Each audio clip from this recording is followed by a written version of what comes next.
Hi, I'm Hugh Hunt from the Centre for Climate Repair in Cambridge University, and I'm here with Sue Biniaz, who has for a number of years, a number of decades, been on the negotiation team for the US delegation here at the COPs, based at the University of Yale and also Pennsylvania and Chicago. And tell us about yourself, Sue. Yeah, well, for the longest time I was at the State Department. I was the lead climate lawyer for several decades. I left in 2017. I came back with John Kerry in 2021 for the Biden administration as one of his deputies, kind of overseeing the negotiations and other issues. And now I started teaching at Yale maybe 8 years ago, so I'm still there. And then I'm a fellow also at University of Chicago and University of Pennsylvania, Perry Worldhouse. So that's what I'm doing, plus just following other climate issues and other environmental issues, not just climate change. And how, so you've been in COPs since the beginning? Kyoto? Since before the beginning, right? Because one of my first jobs at the State Department on this issue was to help set up the IPCC. Mm-hmm. So we're going really far back to probably 1988 or 89.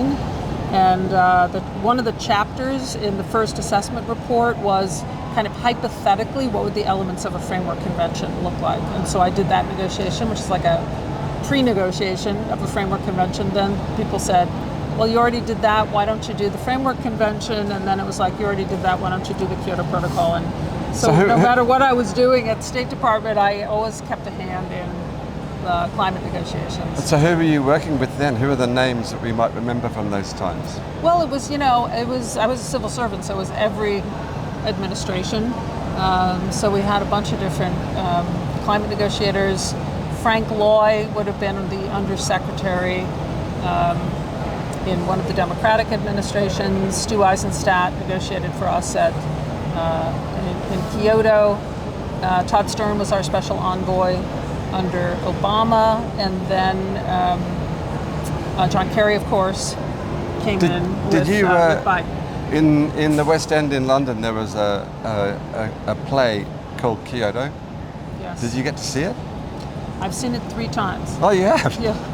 Well, the 2 playwrights, Joe and Joe, kind of got my name as somebody who was at Kyoto. So I talked to them actually about what happened in Kyoto when they were writing the play. And then, of course, I went to see it in Stratford, and then just saw it in New York twice. Oh, it's on in New York? Yeah. I didn't know that. Yeah, that's great. Fantastic. Yeah. So what are your, we're here on day 9 of COP30, and by the end of day 10, hopefully they'll wind up on time, having made some progress. What are your premonitions? What are your hopes? Yeah. Premonitions and hopes might not be the same. My hopes coming into this COP had been kind of threefold. One, that to show that multilateralism is still alive in this tumultuous time, and that the parties would be able to agree on something by consensus. So that's kind of one hope. The second was that it not just be like any old multilaterally agreed decision, that there be something that acknowledges the NDC gap that we have this year, and that the parties could agree to do something about it. Another element that's popped up, which I had not anticipated, was this idea of elaborating or coming up with some kind of roadmap on transitioning away from fossil fuels. That was one of the phrases that was in the Dubai outcome, the global stock take, and I would not have guessed that would have gotten as much traction as it's gotten. And that's good news. Yeah, if that could get into the outcome, I think that would be very powerful signal coming out of this body. But the third thing is, I think, the COPs tend to be judged based on the multilaterally agreed outcomes and not on all the action that's going on outside. So I think it's really important to also pay attention to what people refer to as the real world, and all of the announcements and initiatives that are coming out of this COP that I refer to as the greater metropolitan COP. I think those will kind of add to the oomph of COP30. And then aspirations for COP31, which is, I think, going to be in Turkey.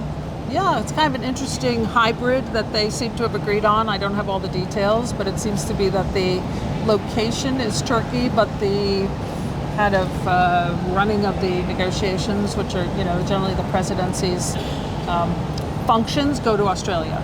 And then a pre-COP in the Pacific, because like the Australian bid had been to do it in partnership with the Pacific, so it's almost like a three-headed COP in a certain sense, so that should be very interesting. And will you be going to the pre-COP and the COP? I have no idea. That's so far in the future. What? I have no idea. And you enjoy going to the COPs? I really do. I mean, I would say mostly I've been a negotiator, so I've been to probably 28 COPs. I had 2 kids along the way, so I probably missed 2 COPs. And for most of those, I was a negotiator. So they're a mixed bag. You're very, very stressed out, especially if you're representing the United States, which is a big client. But I really, really enjoyed doing the negotiations, doing a lot of the problem solving at the end. So this is a different kind of enjoyment being here as a non-negotiator. I've gotten to go to a lot of to be on panels, to go to panels, talk to people, meet all kinds of people I hadn't met before that I would have had no time for as a negotiator. I used to just walk through the pavilions with blinders on because I was like, I had to get to my next negotiating session, and I would be thinking, oh, that looks interesting, but never be able to go. So now I know what a COP is like from the perspective of the thousands of people who don't negotiate. So the US is still a big player, even though they're not here? Well, I don't know that I would put it that way. A lot of Americans have shown up over the last couple of weeks to show that the US isn't monolithic. Many local leaders from the U.S. went to the Local Leaders Forum that was in Rio the week before the COP to demonstrate, we are still in, as their slogan goes. Gavin Newsom came here to talk about what California's doing and other U.S. States and cities. We had other senators, mayors, etc., talking about climate action within their jurisdictions. So I think the message got across to people here from other governments that climate action is kind of alive and well, or at least somewhat well in the United States. So the U.S. has been here in that sense, and people from our previous team have come just to follow it. I like to follow it not only because I'm interested in it, but I teach the stuff. So. I think it's different to watch from afar and just read the decision. I want to know everything that went into the decision, so I know where all the horses are buried. Now, so we met about 5 years ago, and we talked a bit about geoengineering back then, and you were pretty reticent about it, and I think speaking to you over the last couple of days, you still are, but perhaps less so. I don't know. How was your journey on the geoengineering front? I mean, I showed you this thing called the napkin diagram, which I've been through it with you, and I don't know whether that helped or not. But I'd just be interested to know what your where you are on geoengineering. Well, when I met you, I was probably interested in hearing what you were up to. So I might have been quiet for that reason. No, but even before I met you, I became interested in the issue with my friend Dan Badansky. We wrote a couple articles. Mutual friend, yeah. Yeah, mutual friend. People had been asking us, where might the governance of geoengineering go if that becomes a thing?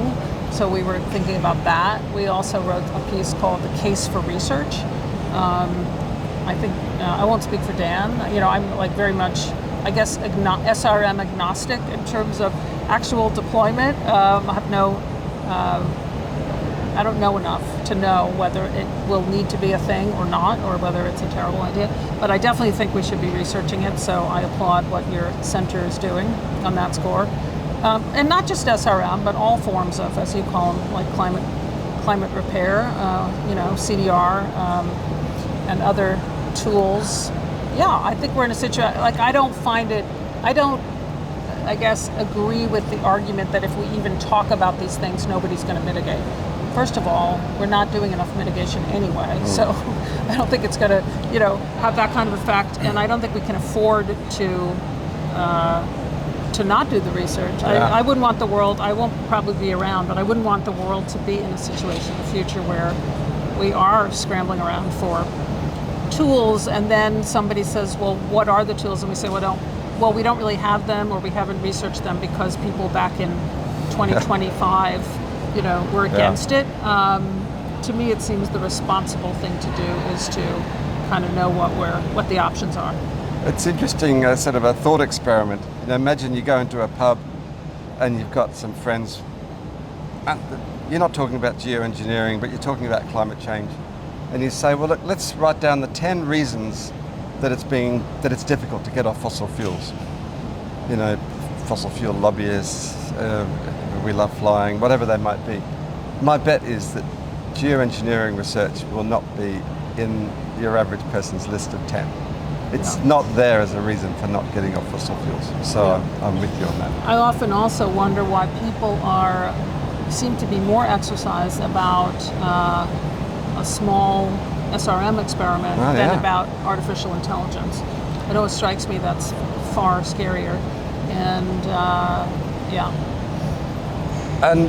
And you can extend that to how we've drifted into a world where driverless cars and very powerful cell phones have, the research onto the impact that cell phones might have on societies. Was that ever done? Did we ever question that this was perhaps a dangerous direction to be going? I'm quite positive about AI because of the things it can do to help with dealing with climate change. But of course, there's lots of downsides of AI in other ways. Yeah. So, well, look, thanks very much, Sue. I don't know whether you've got anything else you want to chat about? Or? No, I'm happy that your center exists, and applaud you for looking into options that could potentially help us cope with climate. And I applaud you for all the work you've done over the last 30, 40 years. How old are your kids now? 32 and 29. So, well, they survived. Yeah, so far. Great. Yeah. All right, thanks a lot. Thank you very much.